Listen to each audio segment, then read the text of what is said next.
And now for something completely different. Smoke medical weed every day. The following thoughts on Hoppe Hour represent Ryan Hoppe and Facet. Listener discretion is advised. Live from Tampa Bay, you are tuned in to Hoppe Hour. He's the voice of a generation that got screwed by the baby boomers. Welcome back to Hoppe Hour. Hoppe Hour. Hoppe Hour. Hoppe Hour starts in 4, 3, 2, Hoppe. Hoppe, Hoppe. This is Hoppe Hour with Hoppe. What's going on? This is Hoppe Hour. I am your host, Ryan Hoppe. And let's get right into it.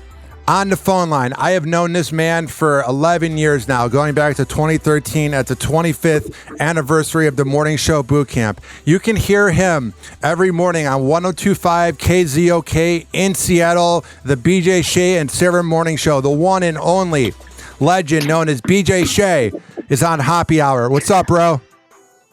Hoppe, I'm happy to be part of that generation that screwed you over, brother. We're proud of it, baby. Hell yeah. I love whenever I interview a boomer, they always bring up that drop I have, including Bob Rivers. Bob even admitted that he is a part of the generation that screwed over us. So even when a guy like Bob Rivers is able to admit it, that's when you know there's some truth to it.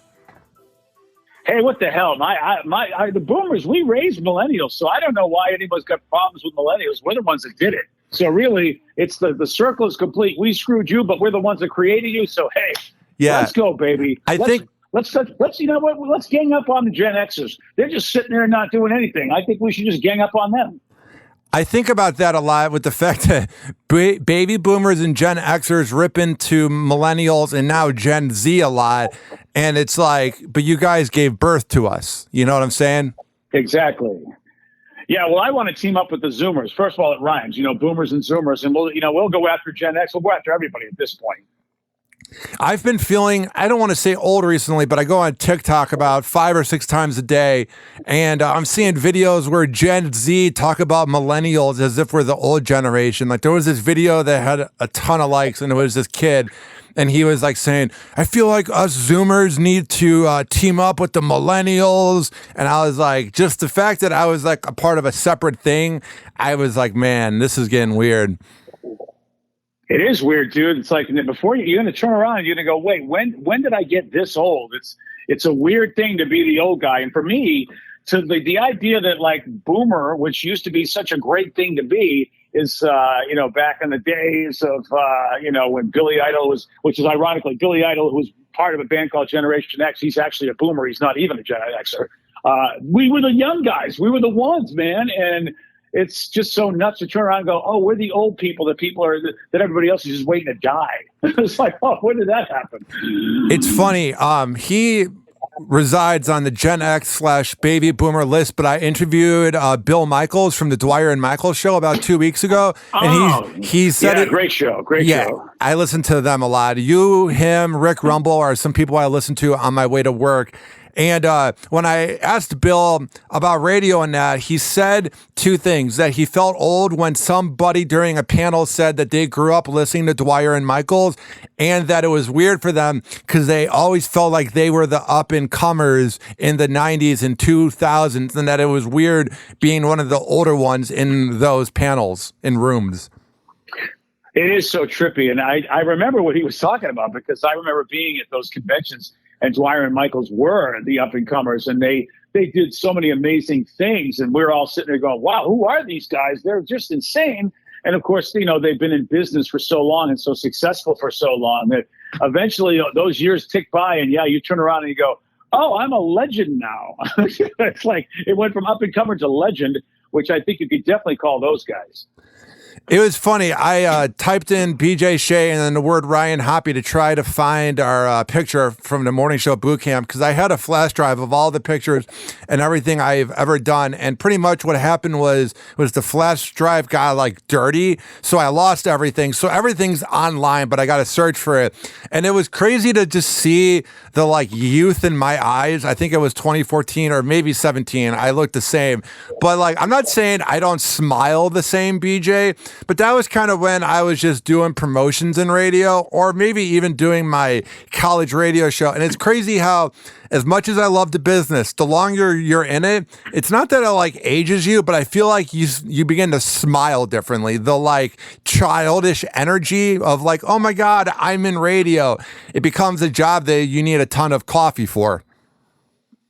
Well, and you went through a lot too, Hoppy. I mean, we obviously, about your career, about your struggles with people just not, treating you right, or and people not taking you seriously, and that can happen. It takes a lot out of you when you jump in the business, and I remember that too when I was young. Like, oh, I can't wait, this is exciting, and then there's just stuff that happens in our business, and it comes from bad management that will take that joy out of your eyes. And it's something that I think our industry has to take a look at, is how they treat people, especially young people like you, who then I was so happy that you wanted to be in our business. And, a lot of folks like me and Rick Rumble and guys that were kind to you, but then how many people were not kind to you?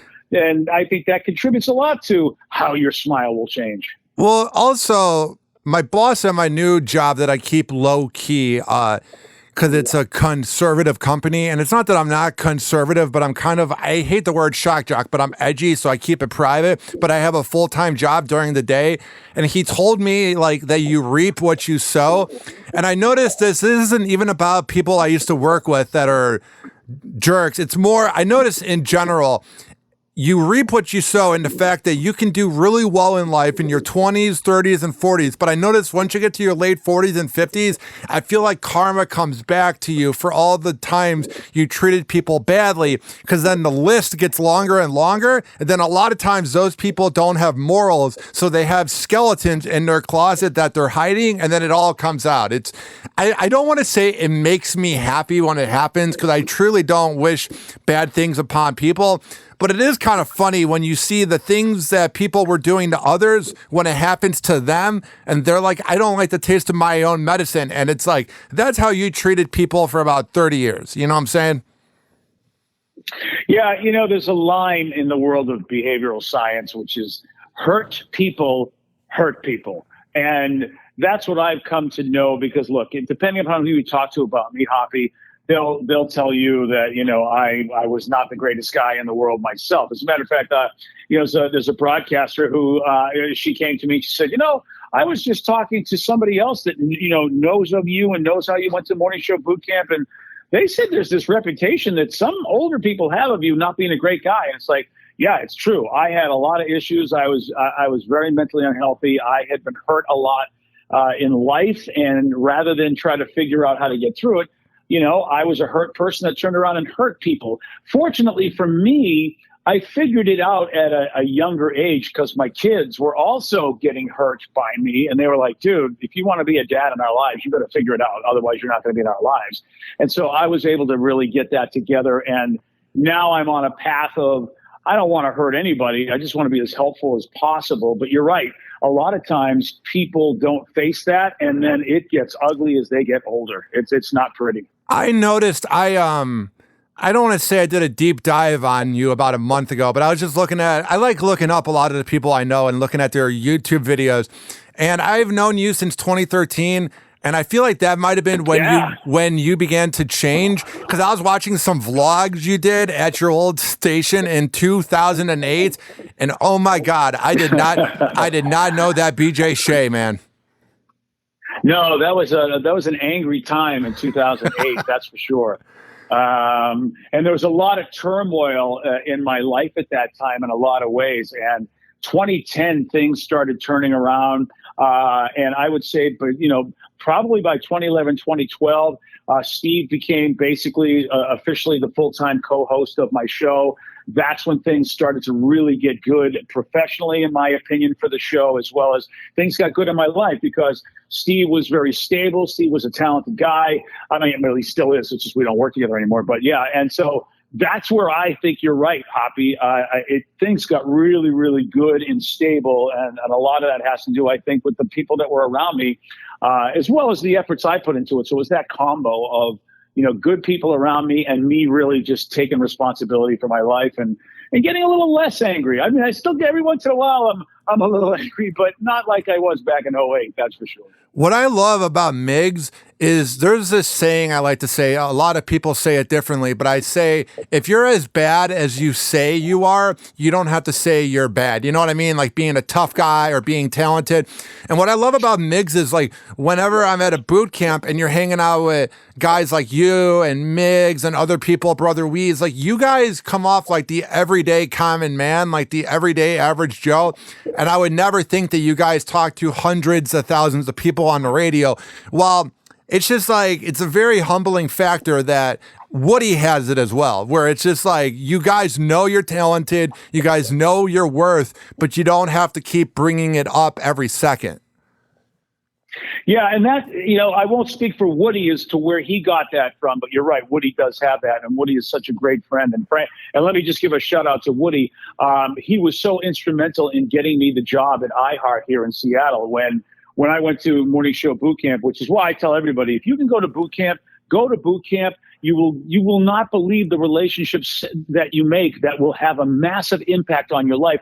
Woody literally, and this is why I got to tell you, man, once Woody heard that I was no longer, my contract wasn't going to be renewed at the old company, Woody, who was interviewing Bob Pittman, basically, the CEO and big guy for iHeart, Woody immediately said, wait a second, you're going to be a free agent? You're going to be available? He pulled me over, pulled Bob Pittman over, and said, you two have to meet each other right now. And I'm like, wow, there's no way a guy like me ever gets that kind of opportunity if not for somebody who cared, a friend like Woody. And he's a friend that I made at boot camp. And he's a very down-to-earth guy, just like you said, Hoppy. I definitely want to give a lot of love to him. And also a lot of love to Weeze. Weeze was a guy, you had to be down to earth. Weeze was not a poser. Weeze didn't really he didn't like a lot of people that would come up there and bang their chests and go to boot camp and go, here's how great I am.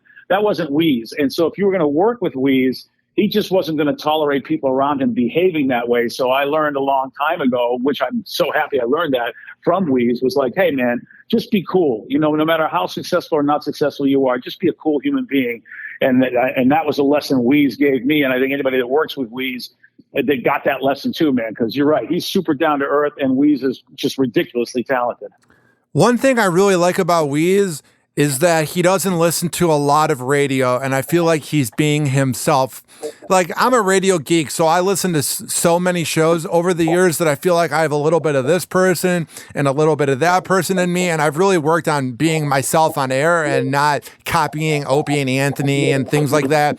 But man, Weeze is an original. Like, there is never going to be another Brother Weeze.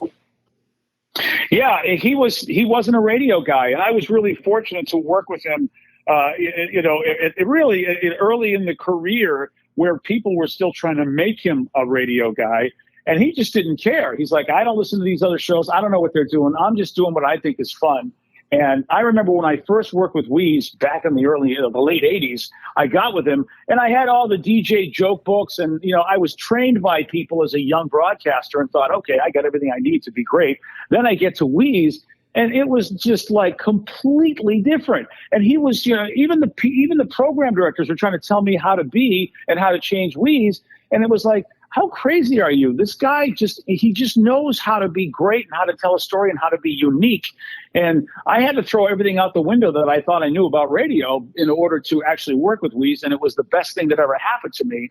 And he had such a formula effect on my life. He's just one of those folks that make me what I am today. And you're right, man. He's his own thing. He was always his own thing. And yeah, radio won't see anything like him again. Now, when you worked with Weeze, were you on his show at the same time as Greg Opie Hughes?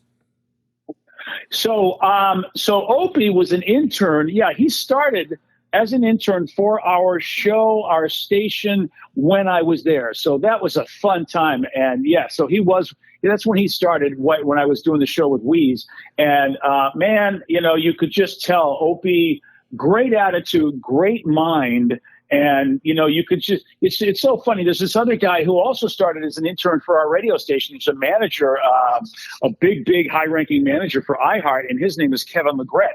And he and Hopi, it's so funny to think that they were interns at the same time and are now have just achieved high level of success in radio. And we were fortunate enough to work with them as interns.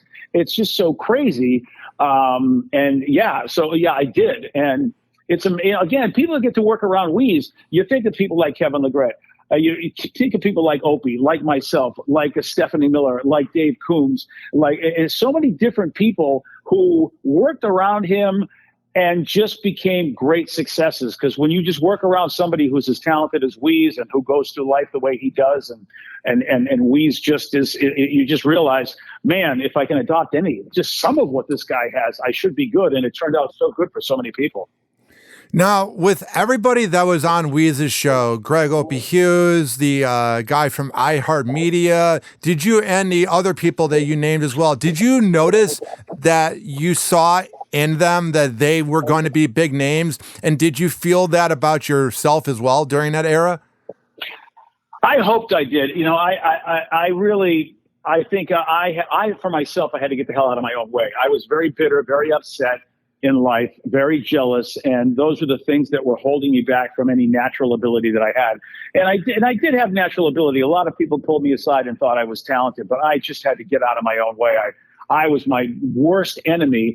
You could tell Opie was so much fun. He had such a great attitude. It was like, no matter what was going on, and that was something I admired in Opie, was just, boy, this guy is just, he's just always ready to win, always ready to go, and really fun sense of humor.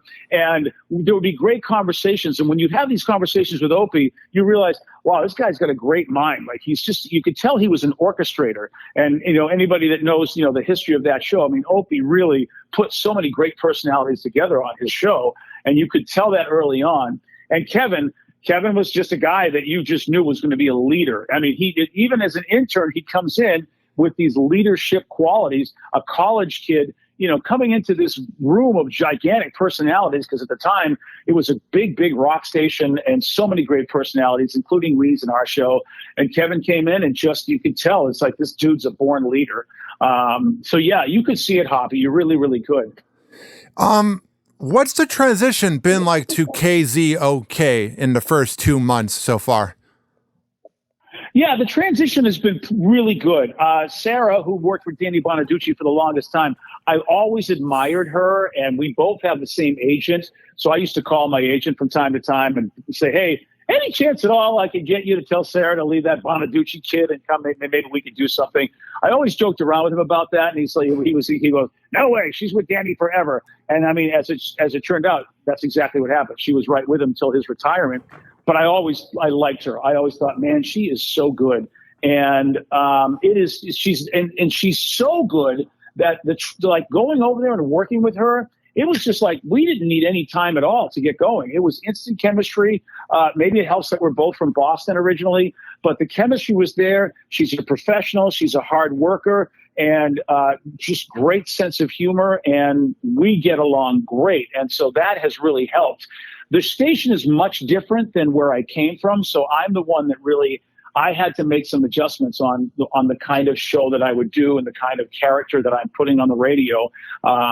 Lots more women listening, an older audience. And so what I used to do at the old place just isn't going to fly anymore. And so Sarah was really instrumental in helping me learn about the audience. Also, our program director, Chris Sargent, he's been really good at educating me about that. And it's been smooth. It's been Hoppy. It's probably the smoothest transition I have ever had.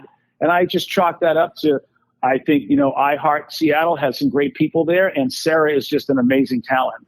Well, I think also you two are the definitions of veterans. I believe Sarah worked at KZOK in New York City, so she has a rock and roll background, and you have a rock and roll background. So I think that's what really helps, is that like when you listen to Sarah, she knows she's good. Because sometimes I feel like and this doesn't even just go with female talent, but you listen to people that have been doing it a while and they sound burnt out, and then they sound unconfident in themselves.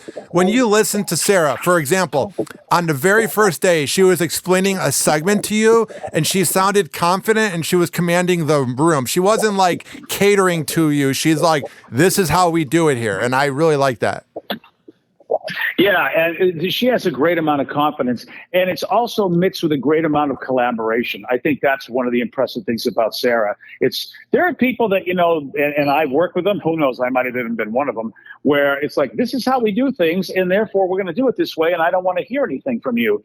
And Sarah is, hey, this is how we do things, but what do you think kind of attitude. And and a lot of things we've just done on the fly. It's really fascinating. And I don't know if management gets this. Management's like, you guys ought to go in a room and really practice. And Sarah and I laughed and said, do you think one show in a room is going to help us? It's like, it's just going to be an evolving thing.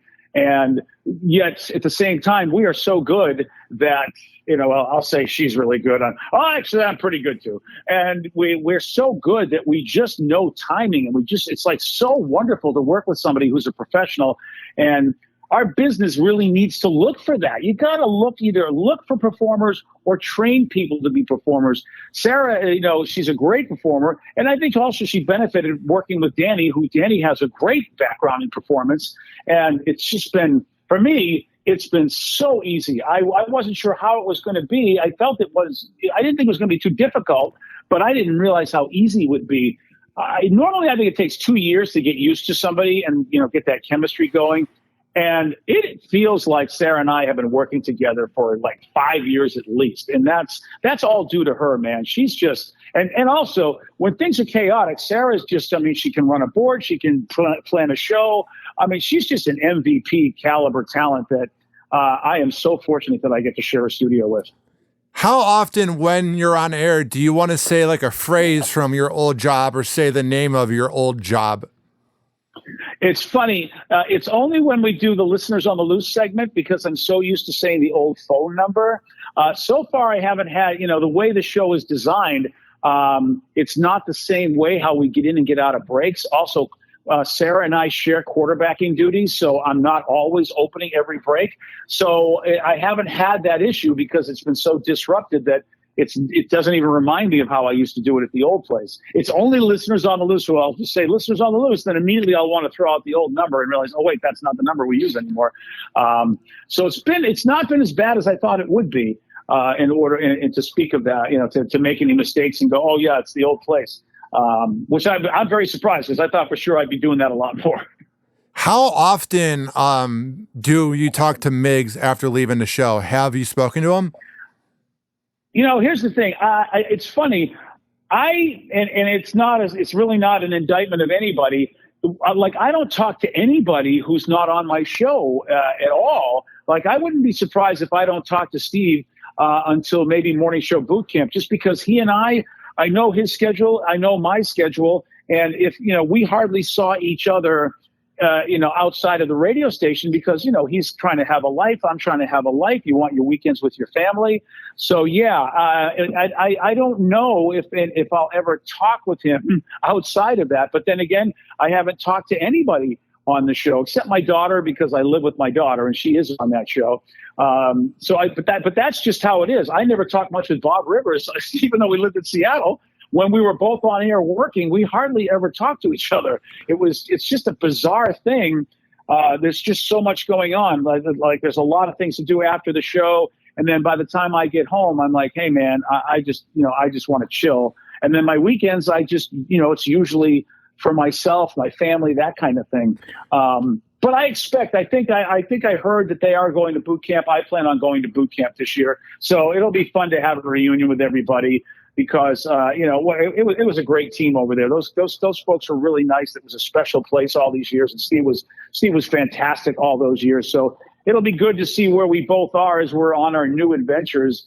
And I'm not, a lot of people think that we'd be in competition with each other, but I have to say that now that I've sort of seen the playing field of what my show is now and the audience that I have now, I think we're in competition with actually other Seattle stations and maybe not so much with my old place. I could be wrong about that, but it just feels like if I were other radio stations in town, I'd be looking at Sarah and I as competition, not so much just, the old place thinking that we're competition. For me, there's a few people from my old jobs that I keep in touch with, but I feel like because radio is such a talking job, when I'm done with the job, I don't feel like talking to anybody. I just want to be left alone. Yeah. Like, for example, I wanted to be ready for this interview, so I had some vacation time, and I used it this afternoon to decompress from work so I would be ready to do this interview. Because I was going to maybe do it at work, but I figured out how to do it because I was having problems with my board. So what I'm saying is, it's a lot, man, when you're just either listening to talking all day or you're talking all day. I feel like there's times I want to reach out to people, but I don't feel like talking.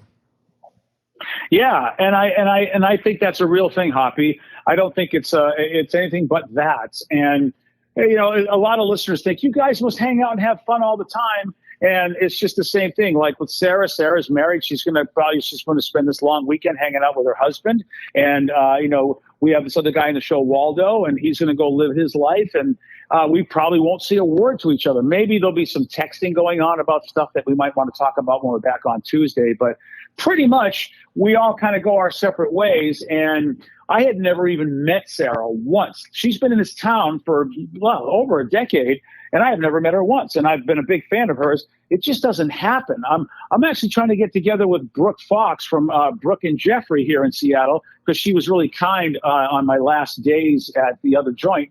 And she reached out and just said, you know what, you've had a great career. It's been an honor to be in the business with you. And I'm like, man, we got to get together, Brooke, because I've never met her. And it's like we've been competing for so long in the same town. And it's just how it's like you said, Hoppy. It's sometimes it's just hard to do. But I really, I do my best. If somebody reaches out to me and says, hey, we should get together, I'm like, okay, let me make a plan. Let's get that done. But you're right. But some people just go, you know what? I don't want to talk. I'm done. I'm chilled. Don't take it personally. This is just how I am. Yeah. I mean, especially when you're getting up early in the morning or even at like 8 a.m., like you're getting up early and then you have to go to a job that has talking. It's not that radio's hard, but it's definitely, at least for me, because you're a big proponent on mental health and I am as well. It can be kind of taxing on your mental health to be in radio and talk all day. Yeah, this business is very taxing on your mental health. And luckily for me, my therapist was a military therapist before he went into private practice. So he worked with the military forces, and his specialty was PTSD. And he did some research and found out that a lot of like business executives, tech executives, he found out how much PTSD they had. And of course they were like, how can we have PTSD? We never served. And he said the same thing to me. And he did research into radio for me. And he said, wow, I have found out that your business, when you're doing your show, even if everything is perfect, everything's going perfect, you've got the amount of people you want in there, and the show goes over well, and management's treating you great, and there's no issues. Even at that point, you still have a stress level akin to that of an air traffic controller.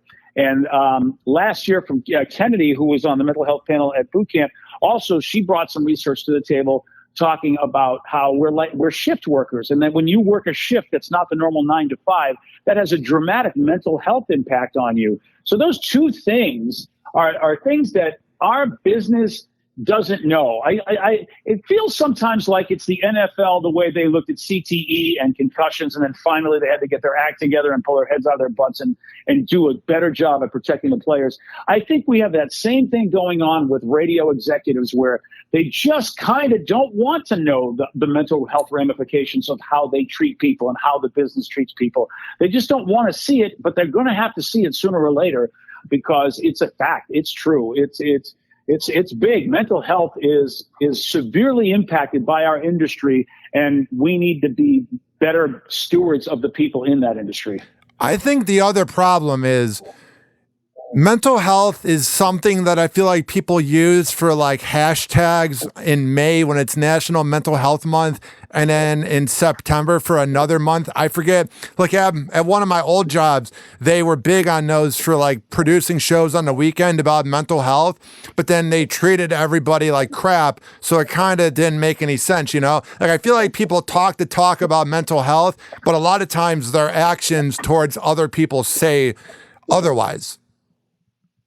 Yeah, when you're in a money-making business, which is pretty much America, they're going to do whatever they're going to do to make money, including, nowadays they know that, well, let's just take a look at your generation. They know millennials and they know Zoomers what's big to your generations is that companies are doing something to give back. They don't care about the product as much. They don't care. What they care about is, hey, what are you doing for like the world? And so now companies are realizing in order for them to make money, they have to look good to that particular generation. So that's why you're seeing people go, oh yeah, we're all about this, we're all about that.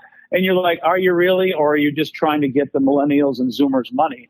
I like it when it's a combo platter, when in fact, yes, you're trying to make money and you actually are walking the walk. I think it can be done. I think you can make money and still be good to people.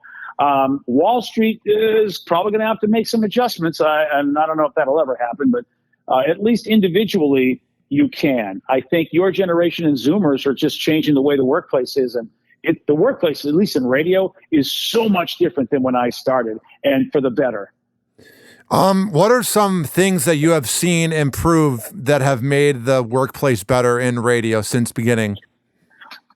Well, you know what? I'm no longer dodging carts and things being thrown at me. I'm no longer being verbally abused by management. The worst. It was bad. There was a lot of screaming, yelling, lots of drug use, which I think is down, or at least if there's drug use going on, it's much more covert and surely not happening inside the offices like they used to be. It was a lot less sexism and it was the wild, wild west sometimes. And it was not cool. You know, for a person like myself, where I wasn't that bro culture, I wasn't that locker room guy, you know, I'm not about the golf course and all that. It was tough to try to actually be successful in those days. You were either part of the clique or you weren't. And I never was. I was always on the outside. And now I believe it's changed, where it's a lot more inclusive and everybody at least is starting to get a better chance. It's not perfect, that's for sure, and there's still a lot of people that are feeling like they're not treated well in the workplace. But I do believe it's a lot better than when I started. My gosh, it's especially for women, especially for people of color, it's a lot better. I love when people rip into the word woke when they don't have any idea what the meaning is. Like, obviously, woke culture can sometimes go over the top, but I've always said the overall meaning of being woke is supposed to be like treating women right, treating other ethnicities right, treating people on the LGBTQ plus community right. Like, I've always said people that treat people like that badly hate themselves.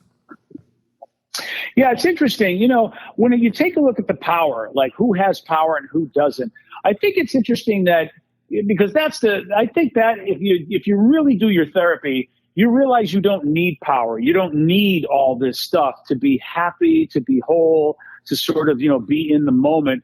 And what I'm seeing with people when they have these power struggles, when folks are saying, hey, we would like a chance to be represented and we would like a share of the power, I wonder if the folks that are in power are so afraid to lose power because they know how abusive they have been with that power, that if somebody else got in power, they may be afraid they'll be abused back, which I don't believe would be true. I think that actually marginalized groups, if they were given more power, would be a lot kinder than the people they're trying to get the power from. And the people that they're trying to get the power from are very afraid that they're going to be abused as much as they have been abusive.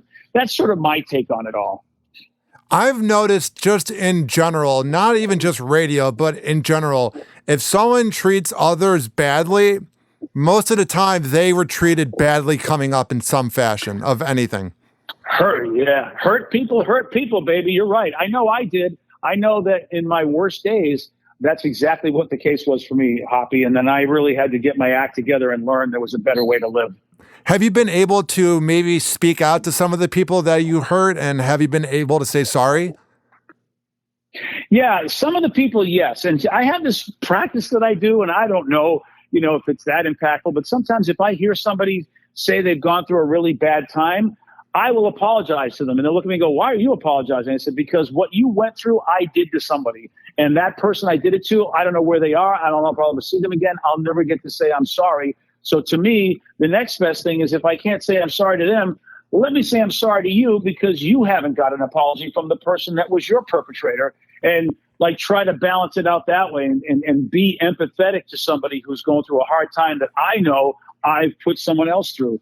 But I have, Hoppy, if somebody has the opportunity or wants the opportunity for me to be contrite and accountable, I'm ready to be there, because that's where healing starts. I mean, a lot of times that's all it takes is for someone to go, hey, man, you did me wrong. And for you to sit there and go, you're right. And then give an unmitigated apology, which is, man, I'll tell you something. If we as human beings could learn the skill of giving unmitigated apologies, which that means is you apologize and say nothing else, as opposed to, hey, I'm really sorry, Hoppy, but you know what, really, if you didn't come over here and do what you did, and if you were a little earlier, like all of a sudden my apology turns into, it's your fault that I have to apologize. Yeah. That's a mitigated apology, and it sucks. It never works. Nobody ever gets any benefit from it. But the unmitigated apology, you just go, dude, I'm sorry. And that's it. It's amazing how healing it is for both sides. But I know for me, it was, and sometimes still is, the hardest thing to do is to apologize and just shut up after that. Man, I'm thinking of moments that I've had unmitigated apologies given to me right now by you bringing that up. It's weird. Yeah, it's a beautiful thing because then all of a sudden, no matter how much anger you have, you get to see, okay, am I the one fueling this anger, or can I forgive, and can I be, and then it's like, if someone is still screaming at you, even though you've apologized multiple times, at that point, it's like, okay, they've got the issue, because, you did what you did. There's not much else you can do about it, but say, I'm really sorry, and I'll do my best for that not to happen again. And that's all you can do, especially if you were a hurt person and thought that what you were doing was the right thing to do for you at that time. And then upon further review, you go, oh, yeah, man, I could have been better in that circumstance. Sure, I'm sorry. If a person doesn't take that unmitigated apology, then they have some more bitter issues, and they have to work on that. I remember Bob Rivers brokered an apology between myself and this other radio personality. He was like, look, and Bob was like the ambassador. He loved everybody. And so he was like, I'm going to bring you two guys to the table, and you, BJ, you got to make it happen. And I'm like, all right. I go, well, he did some crappy things. I did some crappy things. So I said, you know what? I'm going to be the bigger man. I'm going to start it off. And I sat at the table and I said, hey, man, I am so sorry. I did A, B, and C, and that was really bad. I'm sorry. Meanwhile, the dude goes, yeah, okay, thanks. And never says anything. And then I look at Bob and I go, it's funny. I go, he's not going to at least apologize for the crap he did to me. That's it. It's over. And I just thought, well, all right, I guess that he just has stuff, because, if you can't apologize and at least acknowledge that you've hurt somebody, I guess at the end of the day, who's really the one to be hurt? They're still living with all that, because that's still in his brain, or even if he's trying to bury it, it's still in his brain. And that's what I like. I'm going to get it all out. And so that's not living in my brain rent free. I don't want that there, because it's just going to make me miserable. So I'll try to be as accountable and apologetic as I can be. I notice that those things that live rent free in your brain, like, I don't really have any true regrets. And I've said sorry to the people I've needed to say sorry to, so I can go to bed well. But I notice all the flashbacks during the day, man, when I'm driving in traffic, when I'm at work, when I'm talking to you right now, I don't think about it. But when I'm laying in bed by myself, or even if I'm laying next to somebody and I'm with my cat and I'm about to go to bed, dude, I've had this thing recently where I've been like seeing my life flash before my eyes, and I'm thinking about memories from 7 years ago. I don't know if it's because I'm getting older, but it's been like hitting me at night when I'm about to go to bed. Yeah, well, dude, those are, those are traumatic flashes that pop in, especially if you're not having pleasant moments. I mean, I listened to, your interview with Drew Lane, which was fantastic, by the way. And boy, what an amazing success he's been in his career and Legend. Still is. And you were talking about like what happened between you and Mike Calta, and how, your ex-girlfriend was on the air, and they sort of talking about your life. And, I mean, I have a good relationship with Mike Calta. I mean, we we'll go back and forth a couple of times on social media. He has a lot of respect for me. I got a lot of respect for him. We've been on panels together. And I would say, for me, I wouldn't have done that. I don't know what led to all of that, but I think, man, this is a guy's life, and you're bringing and this is like real people, real lives. And I used to do stuff like that. So that's why I can't say it was wrong for that to be done. I just know today I wouldn't do it because I know the pain I felt of having to realize the damage I caused by doing the kind of radio that I did.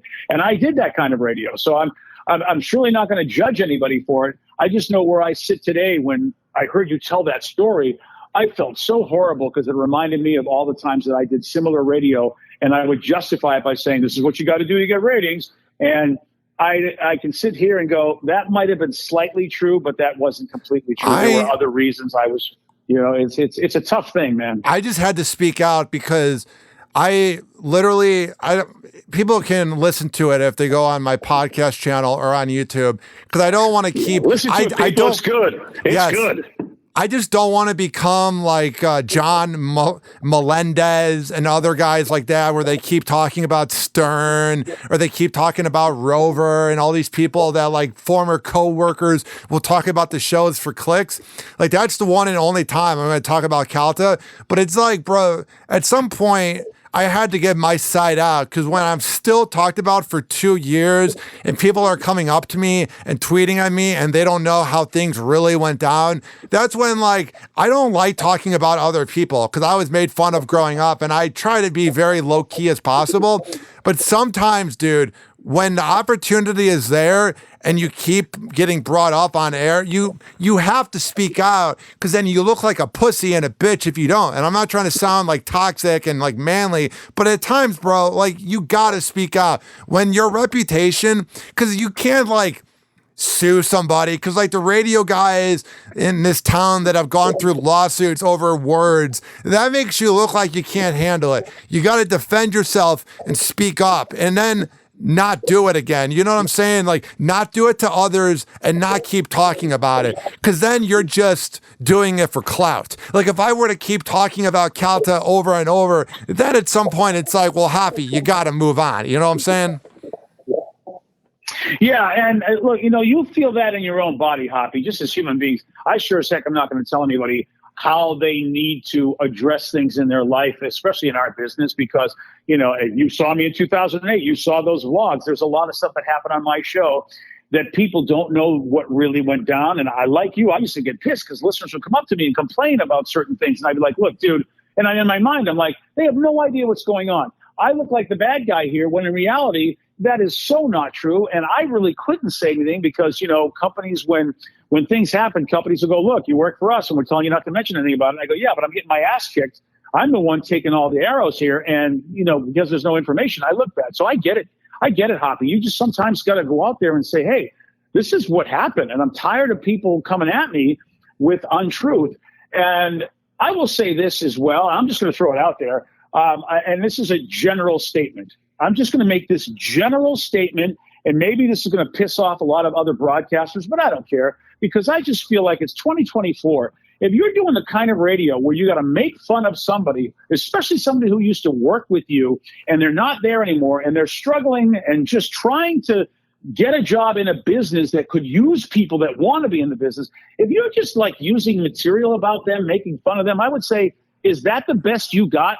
Then you're a bad broadcaster. You're really bad at your job if making fun of former employees is the only way that you can entertain. And if your listeners are entertained by that, then you have really low-lying fruit, uneducated, and frankly, not listeners that I want. I wouldn't want those listeners. I mean, to me, I would just think those listeners deserve a better form of entertainment, and I'll stand by that. And look, I used to be that guy. And I was schooled by people, thank God, mentors got to me and said, are you going to be a low-level broadcaster all your life, BJ? Are you going to find the top of your game and then come from that place every time you open that microphone?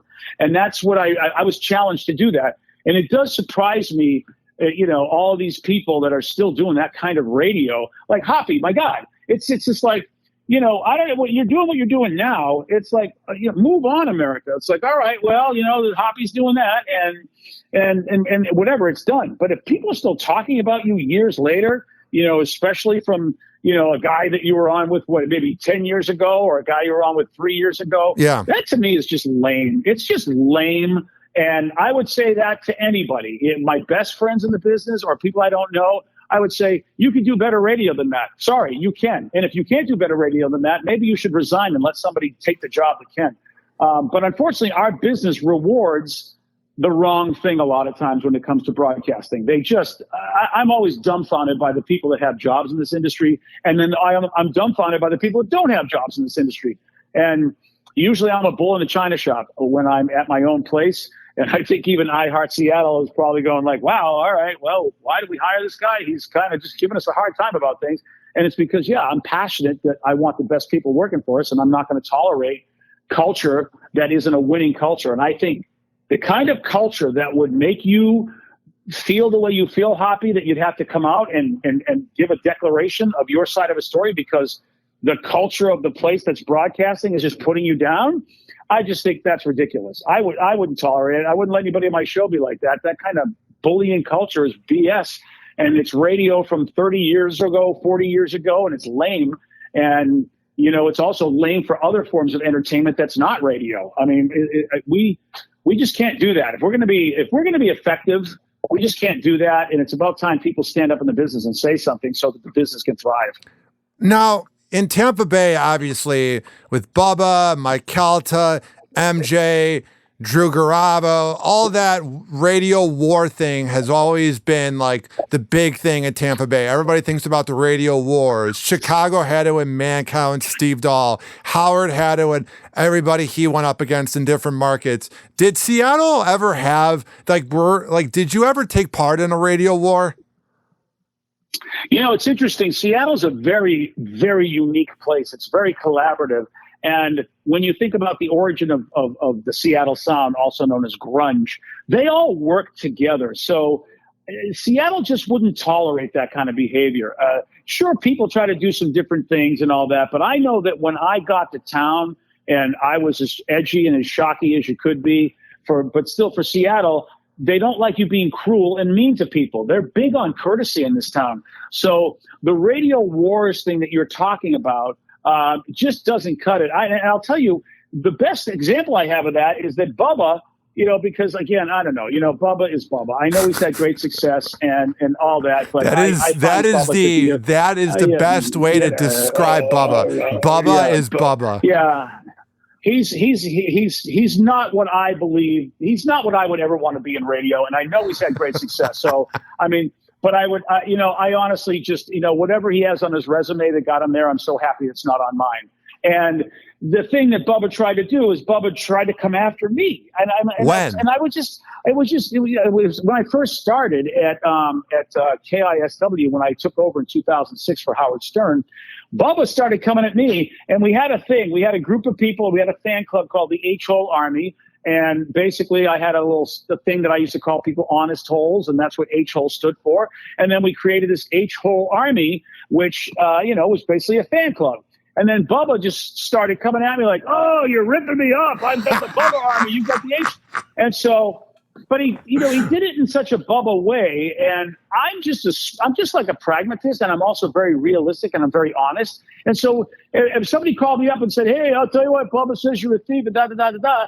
And I'm like, I immediately just said, the problem with Bubba is that he doesn't think I'm going to be completely honest and authentic because he can't be honest and authentic, just like a lot of radio talent who are shock jock a-holes, just like Howard Stern, who eventually had to be honest and authentic. I mean, Howard has recreated his life, but Howard wasn't always honest and authentic. And he's admitted that, and he's had to apologize to a lot of people because of the fact that he kind of wasn't as honest and authentic as he is today. And so I just basically answered Bubba, said, geez, Bubba, I didn't steal that bit from you. I stole that bit from Kiss, like the Kiss Army. Oh, wait a minute. They stole that bit from Arnold Palmer, the golfer, where he had Arnie's Army. And then I just said, how ridiculous is this Floridian idiot to think that I wouldn't say this? It's like, honestly, it's like, this is his show. This is why they pay him all that money, so he can be a moron and basically try to go after some guy in Seattle over a bit that he stole and I stole together. It's BJ. Like, that's not our bit. That was neither one of our bits. No. And so that, that's why I look at that kind of radio and I go, your generation and Zoomers want authenticity. So that kind of radio is so stupid. It's just so stupid. And frankly, I got no time for it anymore. I just don't. So again, Bubba's Bubba, and, congratulations to whatever the hell he's doing. And, great. Now, I want to ask you. It's just, I want to ask you now, when I've ever responded to Shane Rover French or Mike Cowhead Calta, whenever I tell them the true side, I literally don't hear anything back. Did you hear something back from Bubba when you responded, or did he kind of not respond? No, he's not going to respond because, Bubba is not somebody that can – he's just not going to be able to do that. I mean, I give Bubba credit. He knows what his strengths are. Here's what you never do in the world of battle and the world of debate is you never go to somebody's home field and fight them. And the thing is that I immediately established what my home field was, which is, dude, I'm not going to lie about anything. What do you want to know? I'll tell you exactly where I got this bit, where I got that bit. I made great friends with Kevin, with Bean from the Kevin and Bean show, because it used to be people would play bits and they'd steal them from other stations and they never give them credit. I used to take this stuff and I go on the air and go, hey, there's a great radio show down in California. And these guys do great bits and I'm going to play it. I mean, I don't have permission, but I don't care. I'm going to give them credit and hopefully they're happy about that. And Bean and I became friends because I didn't know he lived in Washington State. So he used to do his show from Washington State. So he was near me and he's like, hey, man, I just want to say, why are you playing my bits? And he called me up that one time and then I was like, I go, hey, man, I'm giving you credit. You're lucky I'm playing. I'm not getting paid to play it. And he started laughing. He goes, no, dude, you're the only person I've ever heard in the history of this business where you play a bit and give credit to the original show that you got it from. He says, I love you. Let's get together for lunch. And Bubba knows that about me. If anybody is that I am not, because that's the Wheeze school. The Wheeze school is be honest and tell the truth. Who cares? And Bubba's just not going to do that. He's not going to fight in that arena because he can't win that battle. Because he doesn't know what I'm going to say. He doesn't know what I'm going to be honest about. He also doesn't know what I know about him that isn't necessarily authentic. And he knows I'm going to spill all the beans about myself, which means why wouldn't I spill all the beans about him? And that just a lot of these fake radio guys are just not going to fight that battle. So I knew I'd never hear from him again. But he stopped bothering me. He realized, okay, this guy, we can't get him to fight the way we want to fight. And finally he realized, oh, and by the way, the guys in Seattle and in Florida, why am I wasting my dumb time even talking about this guy? I don't even know. And eventually he stopped. Yeah, it's definitely one of those things where shock jocks are not real. They're not authentic. So they're not going to have an authentic argument with you. Because I noticed they just will say, and this goes with anybody. This goes with Mancow, Rover, Calta, Bubba, Stern back in the day, Opie and Anthony. I'm trying to think of other names, but whatever. Like, whenever the person would respond, you just don't hear back and they move on. Like, think about Artie Lang. He would keep attacking Howard 10 years ago, and Howard never responded because they don't want to bring to light what they're doing, because then it makes them look bad. You know what I'm saying? They sort of pretend like they're all big and tough and mighty when they have the microphone in their face, but then when the other people have a chance to respond, usually they move on to the next person, because then they don't want to get into an argument with that person, because they know deep down, like, nothing's better, BJ, than when you're speaking out, like for me personally, speaking out about somebody and knowing the truth and knowing that I have no skeletons to hide, because I've been pretty honest about my life on the radio for 10 years. And that's the best feeling ever, is like throwing a bomb and knowing I don't do tax evasion. I don't cheat on my exes. You know what I'm saying? Like, I have nothing to hide. So I personally don't give a fuck what others say. Because I know if someone says something really bad about me, I'll go, that's not true. Because I know I have no skeletons in the closet.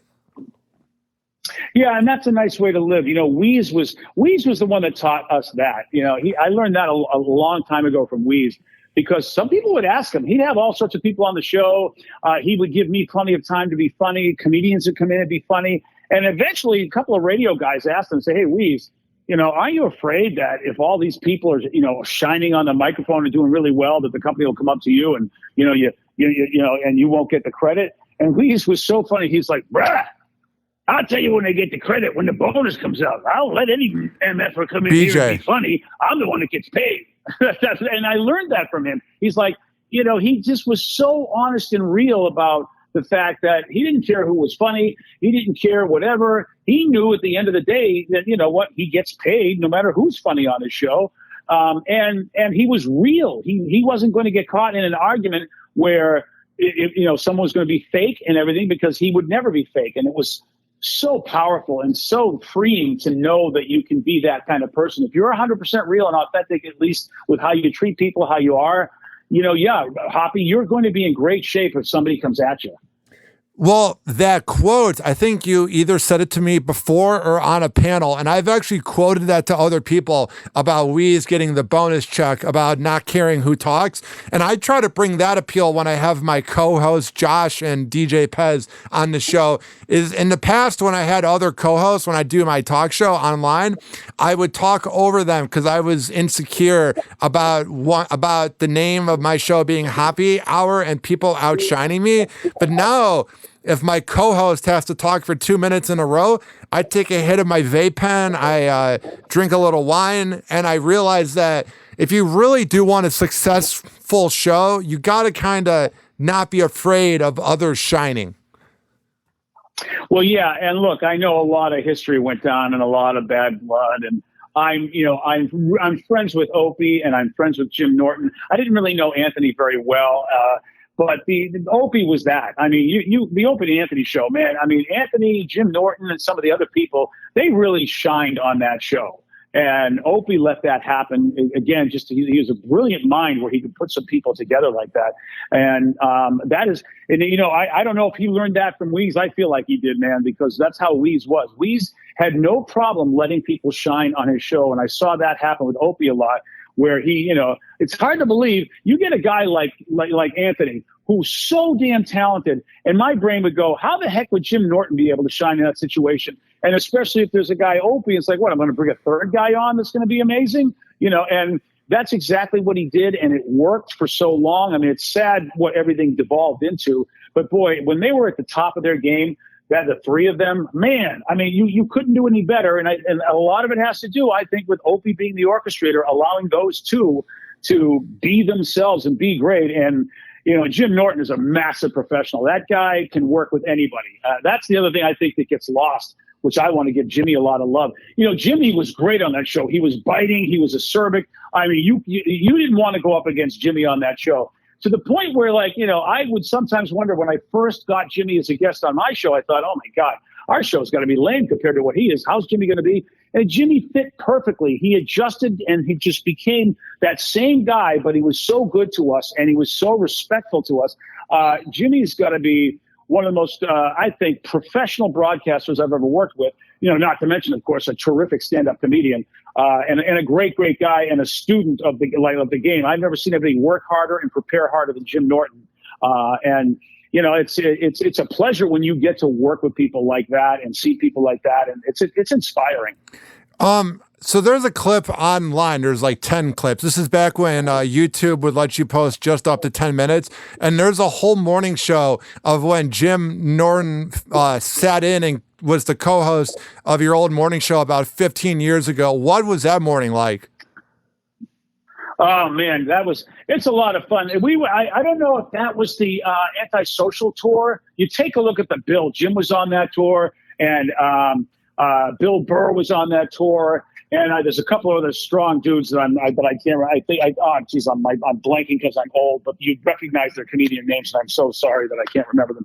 But it was four amazing comics, and Jim was there, and I think at one point, he got them all to come on the show with us at one point, and we were able to be the station of record and basically present that show. Those were some great times, and it's reminiscent. That kind of show, Hoppy, was reminiscent of when I worked with Weeze back in the days when the great Sam Kinison was doing comedy while he was still alive.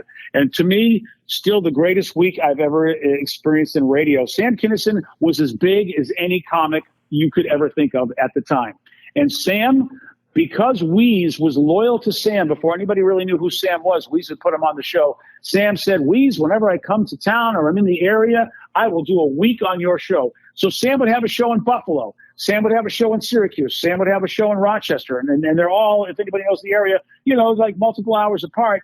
Sam would go do his show in Buffalo, then drive back to Rochester, do a live show with Weeze. Then he would drive and do his show to Syracuse, drive back from Syracuse, do another live show with Weeze. He'd do these shows, and then he would finally do his Rochester appearance at the concert.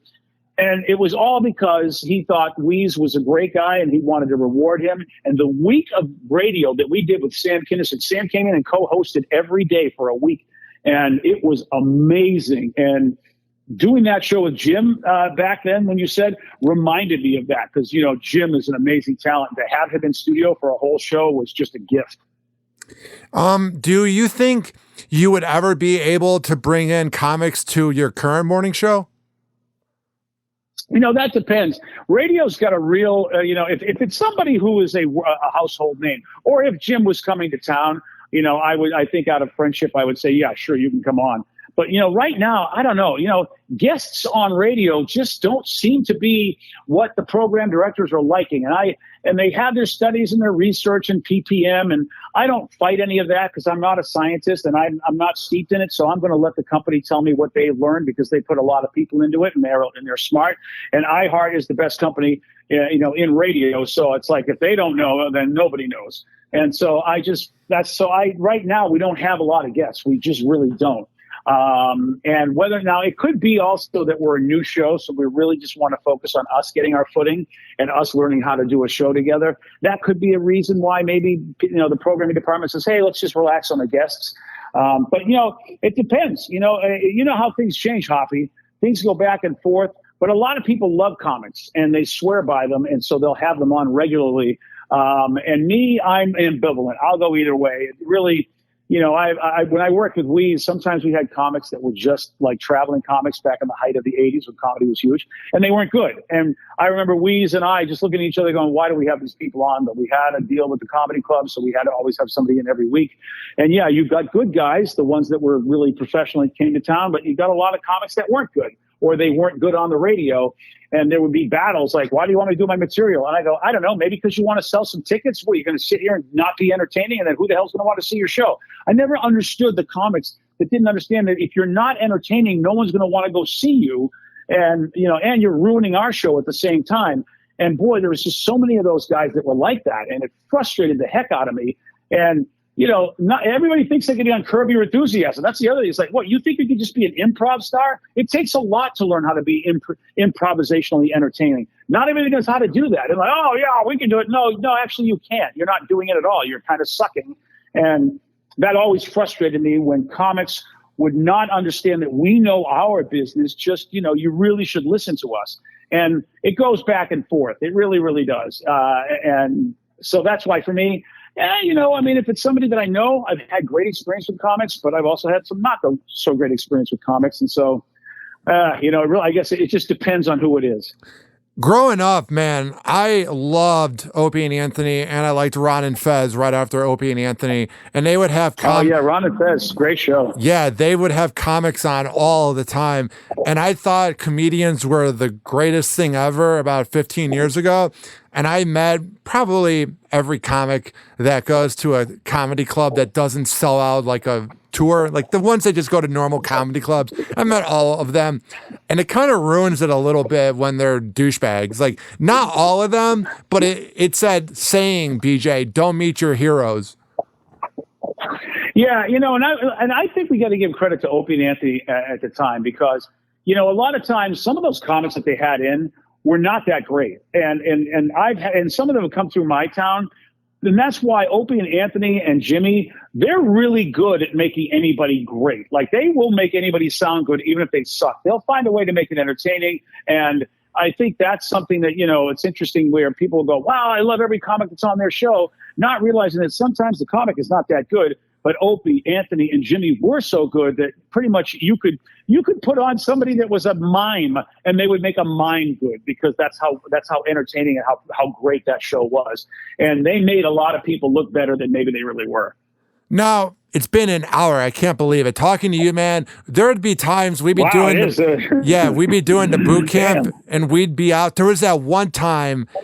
What was that woman's name? She was around my age. She worked in Houston. It was me, you, Dwyer, and then was it Kristen? Was it Crystal? Yes. Yes. Christiana. Gosh, she's going to hate me for forgetting her name, but I'm old and forget anybody's name. Yes, I think it was her. I could see her face. Yeah. So I think I know who you're talking about. She worked with Rula and Ryan, right? Remember that? Yes, yeah, that's exactly. I love her. She's awesome. Yeah, Yeah. Why am I blanking on her name? Oh man, she spells her name differently, It's and like that's why my brain is not. Krystina, Renee, or something. Maybe it is Christina. Maybe that's just her name is Christina, but she spells it that way. But yeah, she's fantastic. I remember. I do remember that, even though. It's funny because that picture you did post of us, of you and me, you look like, but I look like I've had a couple of beverages, which is pretty much my MO every time I go to boot camp. So I'm probably sure that I had a couple of beverages then too, when we were all together that time, Hoppy. I'm hoping to come across some money so I can go to the boot camp this year. And if I do, I'm telling you right now, I probably won't drink as hard because, man, my reputation was to sleep in till noon and miss the morning panels. I don't know how some of these morning hosts, man, I want to keep the names quiet, but, man, you would have a wild night until 4 a.m. and then they'd be at the panel at 8:30 a.m. And I'm like, how are you up right now? Yeah, I run a little high. It's really interesting. I have a condition which is called cyclothymia, which is basically bipolar's friendly cousin. You don't need medication to manage it because it's not as extreme, but I can run high. And when I get enthused or excited about something, my body it's almost like somebody injected cocaine into my system and I'm ready to go. And like even at the workplace, a lot of people I'm working with, because it's all new at iHeart, they're looking at me and they go, "You don't drink any coffee?" I go, "No, this is just me, brother." And they go, "That's insane." That's why, Hoppy, I can run that way. My daughter Sarah is the same way. And you've got to, Hoppy, I hope to see you at boot camp because there's a lot of cool people like you, a lot of young people like you, that show up, and especially, like there's a lot of great talented women that are there. I'm thinking of the Hannah B's of the world, the Ricky Sanchez's of the world, and the Angie Parkers of the world. I mean, there's just so much great talent that I'm happy that they want to be in our business. That's the first thing. And secondly, I'm happy that, women are really cutting through and showing that, hey, we just have as much of a right to be here as anybody else. And I know I'm missing some names because there's just so many great people that I hope you get there, Hoppy, because you're kind of the veteran now pretty much, and you're going to get to see the new Hoppies coming in. Oh, yeah, for sure. I mean, it's crazy. I still think because I'm quote unquote only 30, I think I don't want to say plenty of time, but I feel like once I'm 40, then I'll be definitely a veteran. But I have been at it for 12 years and have worked in 4 different markets. So maybe I am a veteran. Oh, dude. And you have been maligned on the radio by some big talent, and you've bounced around and you've had to deal with a lot of crap. You're as veteran as everybody else. Oh, wow. You've earned your stripes, my friend. You really have. I appreciate that, BJ. For people that have listened to us talk for the last hour and 5 minutes and want to check out your morning show, how can they find it? Well, I love being able to say this. You can get it on the iHeart app, which is just search for KZOK, BJ Shea, and Sarah, and that's Sarah with an H. It's that easy, and you can listen on the app, or you obviously can go online. But really, the iHeart Radio app is the way to go. And it's so exciting to be able to say that, man. It's like I've dream come true to work for this company. It was a bucket list item. I thought, if you're really at the top of your game, you want to be playing for the best team. And, like right now, I think everybody wants to be on the LA Dodgers. And to me, that's exactly what I think has happened to me, is that I got to be on the LA Dodgers of radio. And that's iHeart. And that's what a great, my career ended at this particular station. And I decided that was it after a couple of years. I'm so happy I get to wrap it up with this company, if that's how it come to be. Well, dude, it's been a lot of fun having you on the show. I feel like this conversation was much more natural than previous interviews. And it just comes from doing a lot of interviews. And also, I've known you for so long that I kind of know when you're going to quit talking. It's very weird. With other people, I would interview them and I would thought they were done talking and then they would keep talking. But you have this really easy way of I just know when you're done talking. It's very hard to explain. Yeah, and I try to not talk as much. I mean, I'm a big mouth and I'm a windbag, and I've always tried to be sure about that, because it sucks when you're in an interview and then all of a sudden you're the interviewer and the guy won't shut up, and you're like, so I said, man, I don't want to be that guy. So I do my best with that, Hoppy. Well, BJ, I'm putting it out there that I'll be at, what is it, year 37 for the boot camp, 36? close. 36. 36, yeah. Yeah, man. Yeah, do it, man. I know. Look, I get it. Money is money, and it's an extravagance to be able to travel to San Diego and get the plane, the hotel, and, of course, to pay the registration fee. I get that. I get it's not easy for people to do, but, man, it would be great to see your face, buddy. I'm going to somehow make it happen. So, BJ, I'm going to put that out there into the universe. And once again, thank you for coming on to Hoppe Hour. This has been a lot of fun, bro. My pleasure, man. Anytime. And hey, your interviewing skills have always been on point as far as I'm concerned. So it's always fun to talk to you. Damn, bro. Thank you. Hoppe Hour. Hoppe Hour. And like that, he's gone. Hoppe Hour is now over. Hoppe Hour is now over. Hoppe Hour is now over.